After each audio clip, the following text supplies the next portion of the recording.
పండితుడు మేలచెరువులో తెలుగు పండితుడు సార్. అందరికీ స్వాగతం. పుస్తక రచన అధ్యక్షులు హరినాథ భూషణ్ సార్ గారు, ప్రదర్శన ఆవిష్కర్త గారు, అలాగే జోబాబా సాహితీ సభ్యులందరూ మీ అందరికీ స్వాగతం. నేను సమీక్ష అంటే ఒక పుస్తకంలో ఉన్న లోటు పాటలను బలాలు బలహీనతలు ఇంకేమన్నా చేర్చినది సరిపోతుందా అని మనకు తెలిసినంతలో మొత్తం చెప్పడమే సమీక్ష. వెనుకటి ఊరి మధ్యలో వేసే నాటకాలు, బుర్రకథలు, యక్షగానం, వివిధ జానపద కళారూపాలు ప్రదర్శించే ముందు స్థలం యొక్క విశిష్టతను తెలపడం ఆనవాయితీ. అలా తలవడం అనేది మన కార్యానికి సఫలం కావాలని సిద్ధిస్తారు. పూర్వము మనం ఇంకా చిన్న వయసులో మన పుట్టక ముందు ఊరి మధ్యలో ఖాళీ స్థలంలో వివిధ నాటకాలు వేసేటప్పుడు ఆ స్థలాన్ని పొగిడేవారు. ఎందుకంటే వాళ్ళు చేసే కార్యము సఫలీకృతం కావాలి. అలాగే ఈ రోజు మనం ఉండే స్థలం, ఈ స్థల పురాణం గొప్పతనం మనందరికీ తెలుసు. ఎంతో మంది కవులను సత్కరించిన నేల ఇది మన గద్వాల నేల.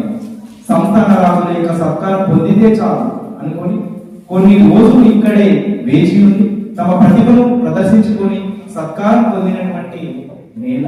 ఎంత ఘనకీర్తి! మనం ఇక్కడ నడిచిన వారి పాదధూళి ఇతర కవులు తీసుకెళ్లారంటే ఎంత చరిత్ర ఉన్న ప్రదేశంలో మనం ఉన్నాం.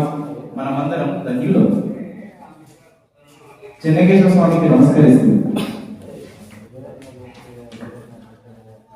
అమ్మతో వచ్చే జన్మలో ఈ తప్పులు చేయను. ఈ పుస్తకం టైటిల్, రచయిత తీసుకున్న విధానం కవిత్వం. ఈ కవిత్వంలో కూడా ఎలిజి అంటే స్మృతి కవిత. స్మృతి కవిత అంటే ఆత్మీయులు లేదా దగ్గరగా చనిపోయినా లేదా అనిపించకుండా దూరమైన వారి జ్ఞాపకాలతో వచ్చే కవిత్వం.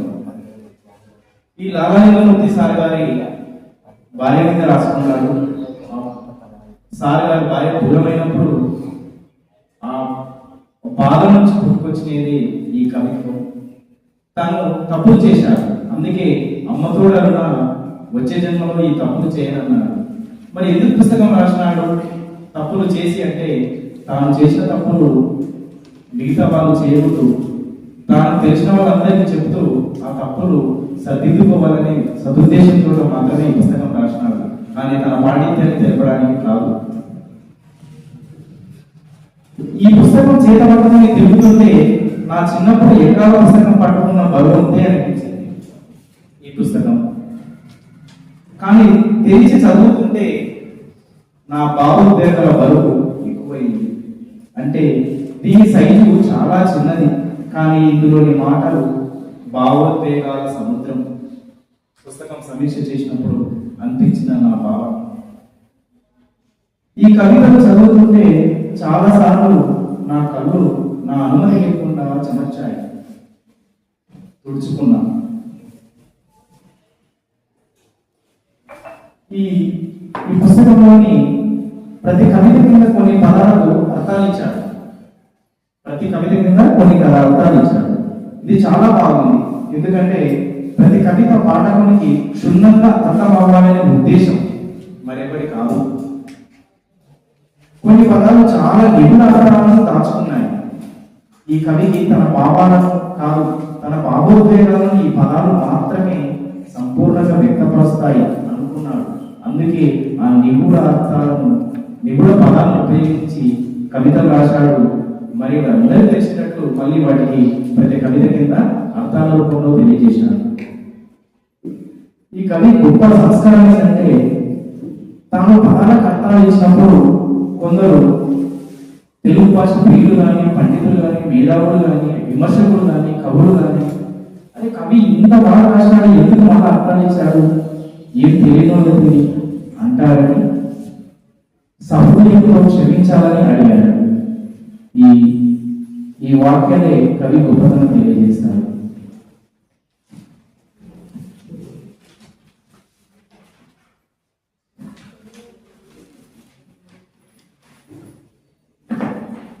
కవర్ పేజీ పై అడ్డ.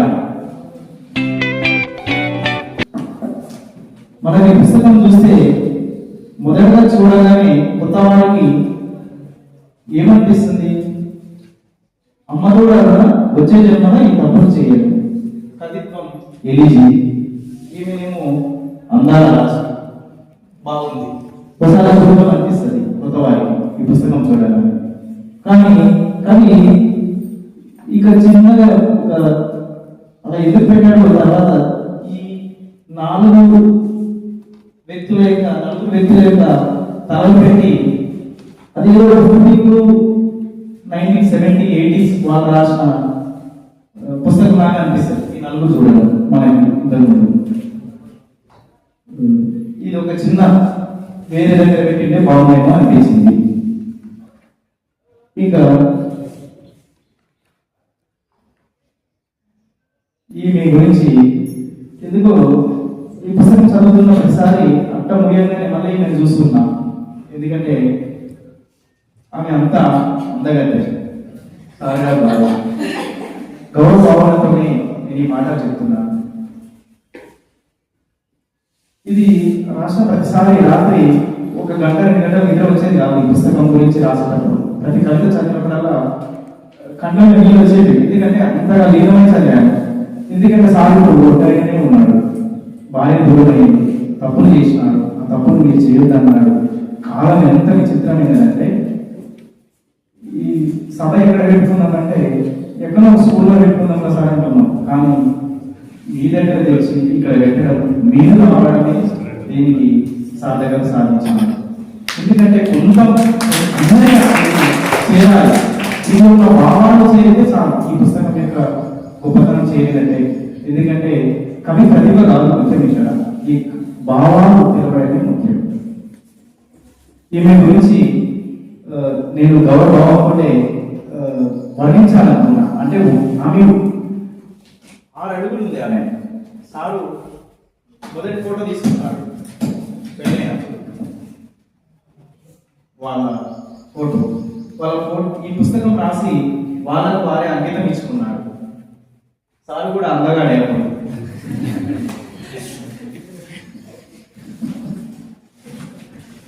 ఈమె నిజమైన ఫోటో సారు వారి. ఈ కవర్ పేజ్ చూడగానే 6 అడుగుల అందాల రాసి చక్కని నిండు తెలుగుదనం ముట్టిపడేలా ఉంది. కోల ముఖం, నుదుట సింధులు, దగ్గర 5 మూరల మల్లెపూ పెట్టింది. చెప్ప చాలలు, పొడవాటి నాజుకైన చేతి నిండా గాజులు. ఈ ఉంగరం మా అత్త మేము చిన్న ఉన్నప్పుడు నా కర్ణాటక అక్కడ చూడక ఆమె మాత్రమే పెట్టుకుంటుంది ఉంగరం. మరి అది మేమైతే చూడలేదు. ఒంకి ఉంగరం ఉంటారు, ఒంకి ఉంగరం అది లేడీస్ పెళ్ళైన లేడీస్ పెట్టుకుంటారు. ఒంకి ఉంగరం నేను చూడలేదు. ఒంకి ఉంగరం అంటారు. అంటే తర్వాత రచయిత ఆమె గురువుగా ఆమె స్మృతిలోనే ఎంత గొప్పగా వర్ణించుకున్నాడు రచయిత. అయితే రచయిత నా మాట అంటూ కొంత సమాచారం రాసుకున్నాడు. పూజనీయులైన పట్టప్రియులకు నమస్కారం అంటూ మొదలుపెట్టాడు ఈ పుస్తకంలోని చిత్రాలు అంటే ఫోటోలు, పుస్తకంలో ఉండే ఫోటోలు ప్రతి కవిత ఒక ఫోటో రూపంలో వ్యక్తపరిచినారు. చాలా అద్భుతంగా ఉన్నాయి. కవితల యొక్క భావాన్ని ఒక్క ఫోటో వల్ల తెలియజేయడంలో పూర్తిగా సఫలీకృతులయ్యారు. అంటే ఒక చిత్రాన్ని చూడగానే ఆ కవితుల యొక్క భావాన్ని మనం దాదాపుగా తెలుసుకున్నాం. అట్లా మంచిగా వ్యక్తపరిచినారు.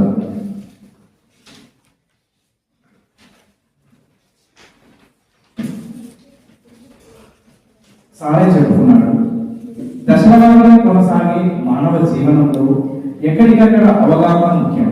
అంతే కదా, మ్యారేజ్ ముందు ఎట్లుండాలి, మ్యారేజ్ తర్వాత ఎట్లుండాలి, పిల్లలు పుట్టినాక ఎట్లుండాలి, కొన్ని పరిస్థితుల వల్ల ఎట్లా సర్దుబాటు చేసుకొని పోవాలి అనేది ముఖ్యం అన్నాడు. జీవితంలో ముఖ్య ఘట్టం వివాహం, ఆ తర్వాత మొదలయ్యే కొత్త జీవితం, సర్దుబాట్ల విషయంలో గురించి చాలా చక్కగా వివరించాడు పుస్తకంలో. ప్రస్తుతం పెళ్లి ముందు ఎంగేజ్మెంట్ ఫంక్షన్ అనేది అందరికీ కామన్ అయిపోయింది. సానే చెప్తున్నాడు ఈ మాట. ఆ విధంగానే పెళ్లికి ముందు ప్రీ మ్యారేజ్ కౌన్సిలింగ్ ఉండాలని అన్నాడు వధువులు. అది ఎంతవరకు కరెక్ట్ సాధ్యం ఉందని మనం ఆలోచించాలి. కొంతవరకు అలా చూసుకోవడం కూడా మంచిది. తర్వాత ఈ పుస్తకం ఏ ఉద్దేశం ఏంటంటే 18 నుంచి 22 ఏళ్ల యువత ఈ పుస్తకం చదవాలని, వారికి పుస్తకం చేరగల అవకాశాలు ఉండాలని నా ఆశ అంటాడు రచయిత. ఎందుకంటే పెళ్లి వయసు వారిది కదా, వారి తర్వాత వైవాహిక జీవితంలోని ఆటుపోట్లకు సిద్ధం కావాలని రచయిత ఆశపడటం చాలా మంచి విషయం.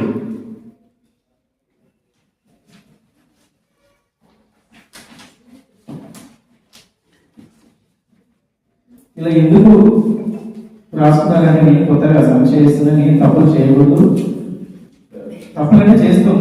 అయితే ఈ స్టేజ్ మీద కానీ తప్పులు మాట్లాడతామని రాసుకున్నాను. అయితే కొన్ని కవితలు, ఇంట్లో ఉన్న కొన్ని కవితలు చదివి వినిపిస్తాను.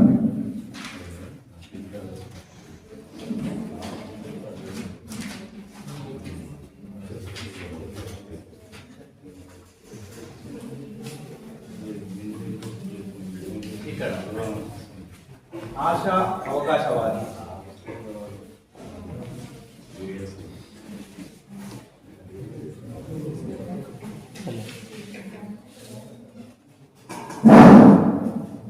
ఆశ అవకాశవాది. చెట్టు మొదలు మొత్తం పోయింది, అక్కడ కూడా చిన్నగా మొదలైంది. అంటే ఆశ అవకాశవాది. ఏం రాసుకున్నాడంటే, ప్రాణిగా ఆవిర్భవిస్తే అదొక జన్మ, ప్రాణిగా ఆవిర్భవిస్తే అదొక జన్మ. గుండె ఆగిపోయాక ప్రాణి జగత్తు ముగుస్తుంది. అంతే కదా, ప్రాణం పోయినాక జగమంతా అయిపోయినట్టు. ఆ తరహా ప్రాణి ఇంకోటి ఉంటుంది. అంతేగాని ఆ ప్రాణి మళ్ళీ వస్తున్నట్టున్నాడు. మాటలు పలికే మనిషి దాని ఆత్మ అన్నాడు. పోయిన ప్రాణం వస్తుంది, అదే పునర్జన్మ. ఎందుకు ఈ ఆశ అవకాశవాది అని పెట్టుకున్నానంటే, మళ్ళీ జన్మంటూ ఉండాలని, ఉంటే బాగుంటుందని ముందుగా చెప్తున్నాను. ఏం విషయం అంటే, పుణ్యం పాపం వెంటాడుతూ గత జన్మ వెనుకటి కర్మ ఈ జన్మ పునర్జన్మ. ఏనాడు నమ్మలేదు అదో జోలపాట నువ్వు పోయాక, వగచి కన్నీళ్లలో తల్లడిల్లే శూన్యంలో. ఆశ హుషారు చేసింది. పునర్జన్మ ఉందా? ఉందేమో, ఉందే ఉంటుంది. నీవే నా అర్ధాంగివి, నేనే నీ వరుణ్ణి. అంటే మరో జన్మలో కూడా నువ్వే నా అర్ధాంగివి, నువ్వే నా వధువువి. పునర్జన్మ ఉండాలని, ఆమె మళ్ళీ రావాలని ఆశతో రాసుకున్నాడు ఈ కవిత. అట్లా 31 స్మృతి కవితలు రాసుకున్నాడు ఈ పుస్తకం. అంబేద్కర్ వాళ్ళు ఉండండి, వాళ్ళకి ప్రోగ్రామ్ కనుకుంటున్నారు అంతే. అంబేద్కర్ వాళ్ళు ఉండండి. ఇంకో కవిత, గుండెను విప్పాలి. సారు గుండెను విప్పాలి. ఇంట ఉంటే తెలుస్తుంది, వెంట ఉంటే తెలుస్తుంది అంటారు. వివాహమై కలిసి ఉంటే సమస్యలు నీడలవుతాయి. వివాహమై కలిసి ఉంటే సమస్యలు నీడలవుతాయి, అంటే వెనుకనే ఉంటాయి అని అంటారు. ఆమెకు చెప్పుకోవాలనుకున్నాడు, ఆమె ఉన్నప్పుడు చెప్పలేదు. అందుకే ఇప్పుడు గుండెని విప్పి చెప్పాలనుకుంటున్నాడు. నిన్నే అడగాలి, అన్ని నీకే చెప్పాలి. గుండెని విప్పాలి, గుట్టులేవి లేకుండా. అంటే ఏమి దాచుకోకుండా అన్ని చెప్పాలనుకుంటున్నాడు గుండె విప్పి. నాకు బుద్ధి లేదు, ఆ కాలంలో గడ్డి తింది, గడ్డి సరిపోయింది, క్లేశం అవశేషం, ఇప్పుడు దుఃఖం మాత్రమే అవశేషంగా మిగిలింది అంటాడు రచయిత. ఎందుకంటే ఆమె దూరమైనాక అన్నీ అర్థమైనాయి సార్కి. చెప్పాడు కదా సార్, ఆమెకి సరిగ్గా సమయం ఇవ్వలేదు, ఆ తప్పులు మీరు చేయకండి. ఆమె చిన్నగా తయారైతే కూడా ఒక మంచి మాట చెప్పలేకపోయాను, ఆ తప్పులు చేయకండి అని చెప్పారు. అయితే ప్రతి కవితలో తాను ఇలా జరగడానికి తన చుట్టుపక్కల ఉండే అక్క, చెల్లి, అన్న, మామ వీళ్ళు పాత్ర ఎక్కువగా ఉందన్నాడు కవితలో. నా బుద్ధిలేనితనం సత్యవతమ్మ బిగ్ బ్రదర్ ముఠా ఆటలు అమ్మతోడు అరుణ వచ్చే జన్మలా ఈ తప్పులు చేయను. ఈ బిగ్ బ్రదర్ ముఠా అనేది 1984 సంవత్సరంలో జార్జ్ ఆర్వెల్ రచించిన నవల నుంచి తీసుకున్నాడు. అంటే ఇప్పుడు బిగ్ బాస్ ఉంది కదా, బిగ్ బాస్ లో ఏం చేస్తారు, ఒక 10 మందిని పంపించి వాళ్ళ భావోద్వేగాలతో ఆడుకుంటారు. వాళ్ళ భావోద్వేగాలు ఎంత ఉద్రిక్తంగా ఉంటే అంత సంతోషపడతారు. అట్లనే సేమ్ సార్ యొక్క జీవితంలో వాళ్ళు చుట్టుపక్కల వాళ్ళ కుటుంబీకులు వాళ్ళ ఇంట్లోని వాళ్ళే అట్లా సందర్భాలు కల్పించి నన్ను దూరం చేశారని వాళ్ళని ఆ బిగ్ బ్రదర్ ముఠాతో పోల్చుకున్నాడు ప్రతి కవితలో సార్.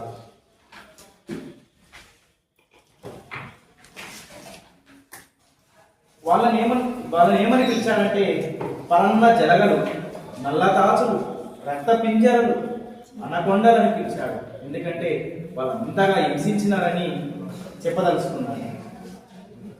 ఉంటారు కొత్త జంటల్ని పీక్క తింటారు, చల్లన సాగే సంసారాలన్నీ నిర్దాక్షిణంగా చిరిమేస్తారు.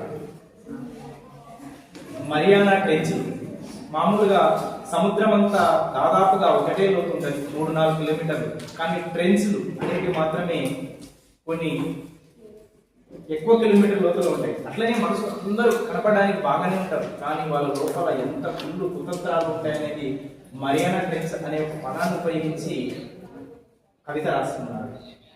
మరియానా ట్రెంచ్లు లోన ఒకటి పైకి మరొకటి, పైకి వెన్న లోక భీకర పైన వెన్నలాగా కనిపిస్తారు, లోన మాత్రం విషం ఉంటుందని మనుషుల మధ్య జాగ్రత్తగా ఉండాలి సంసార జీవితంలో అని చెప్పాడు.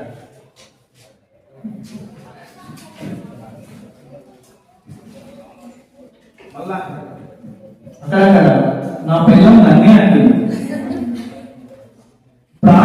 ప్రామాణిక భావావేశాలు కోపం, అసూయ, భయం, ఆనందం, విచారం, ఆశ్చర్యం. ప్రాణికి ప్రామాణిక అంటే ఖచ్చితంగా ఉండే భావావేశాలు అంతే కదా. ప్రతి మనిషికి కోపం ఉంటుంది, అసూయ ఉంటుంది, భయం ఉంటుంది, ఆనందం ఉంటుంది, విచారం, ఆశ్చర్యం అన్నీ ఉంటుంది. ఏది ఆలోచించినా నా అర్థానికి నన్నే అంటుంది. సంతోషం వచ్చినా అంటది, కష్టం వచ్చినా అంటది, దుఃఖం వచ్చినా ఏది చెప్పినా అదే అంటది. కాక పక్కింటుంది అంటుందా, చేను కాడున్నా చిలక కాడున్నా నన్నే అంటుంది. నా పిల్లం నన్నే అంటుంది అంటాడు. నా భార్య నన్నే అంటుంది. అంటేనే ఆరోగ్యం, అంటేనే ఆరోగ్యం. కొంచెం గాఢగా కొంచెం మాటగా నా అర్థానికి నన్నే అంటుంది. నా పిల్లం నన్నే అంటుంది. తీయాల్సిన ఈ ఖాతా తీయలేదు, సాగు ట్యాబ్లెట్ లైక్, అందుకే ఖాతా అనే పదాన్ని ఉపయోగించాడు. అన్నవన్నీ అందులో వేయడమే, ఎన్నడూ తీయొద్దు అంటాడు. భార్య ఏమన్నా ఒక ఖాతా తీసి ఫిక్స్డ్ ఖాతా తీసి దాంట్లో ఏమంటాడు, కానీ మళ్ళా తీయొద్దు అంటాడు. ఆ మాట కొందరు ఉంటారు, అమ్మాని రెచ్చగొడతారు, రెట్టింపు చేస్తారు. ఆవిడ ఆవేశాల వాళ్ళు, నిశ్శబ్ద నాయకులు వీళ్ళు. ఏ కవిత చెప్పదలుచుకున్నా తాను చేసిన తప్పులను నెక్స్ట్ వాళ్ళు చేయకూడదని ఆ సదుద్దేశం మాత్రమే ఈ పుస్తకంలో ప్రధాన ఉద్దేశం.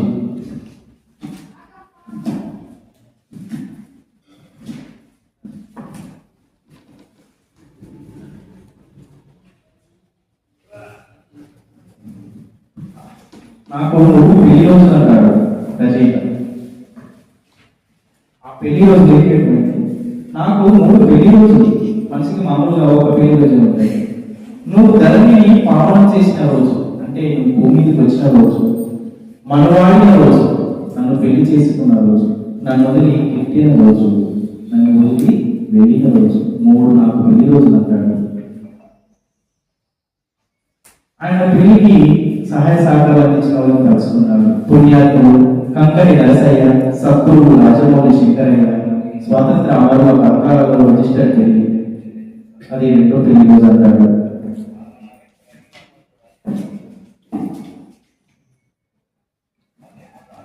ఆమె వంట గురించి కూడా ఒక కవిత చెప్తున్నాను. ఆ వంట కంట వంట చేస్తే ఆఫీస్లో ఇచ్చాడంట. మళ్ళా మరుసటి రోజు అందరూ వచ్చారు ఆఫీస్ వంట అంత బాగుంది. ఆ ఛాయాచిత్రం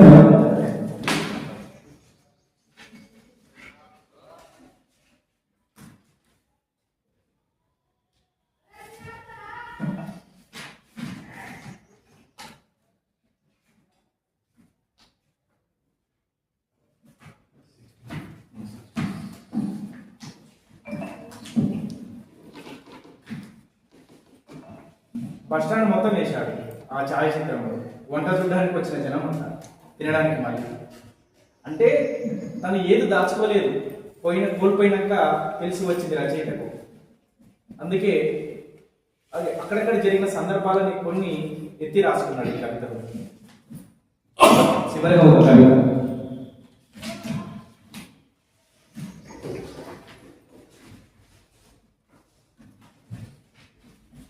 ఇది నాకు నీకు అందరికీ నచ్చిన కవిత అనుకుంటా. మధువు మగువ లేకుంటే ఒంటరి జీవితం అద్భుతం అన్నాడు.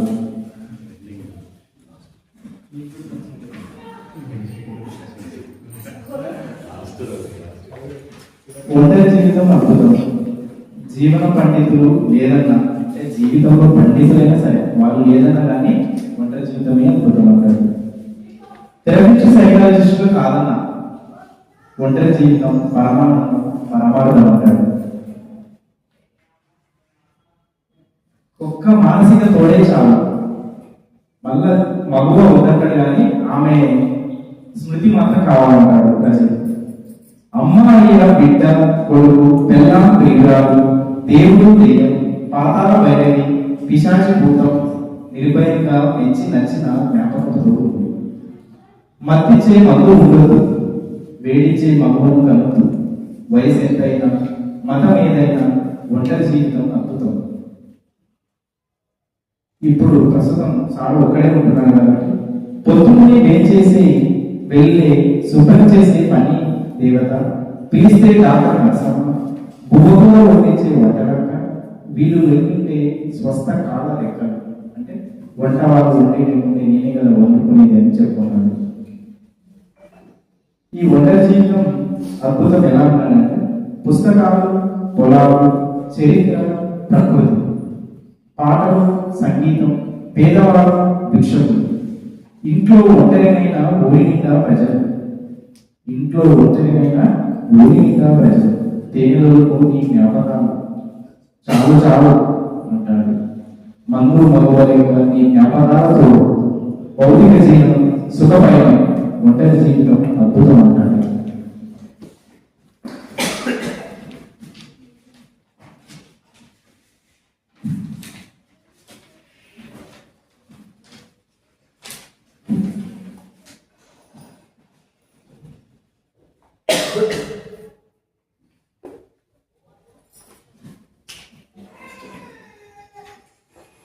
నాకు ఈ అవకాశం ఇచ్చిన లింగం సార్ గారికి కృతజ్ఞతలు. నాకు ఇది మొదటి సమీక్ష. ఈ సమీక్షలో తప్పులు ఉంటే పెద్ద మనసుతో క్షమించాలని, తప్పులు సరి చేయాలని మనం చేసుకుంటాం. వచ్చే సమీక్షలో ఈ తప్పులు చేయను. చంద్రశేఖర్ సార్ మొదటిసారి సమీక్ష అయినా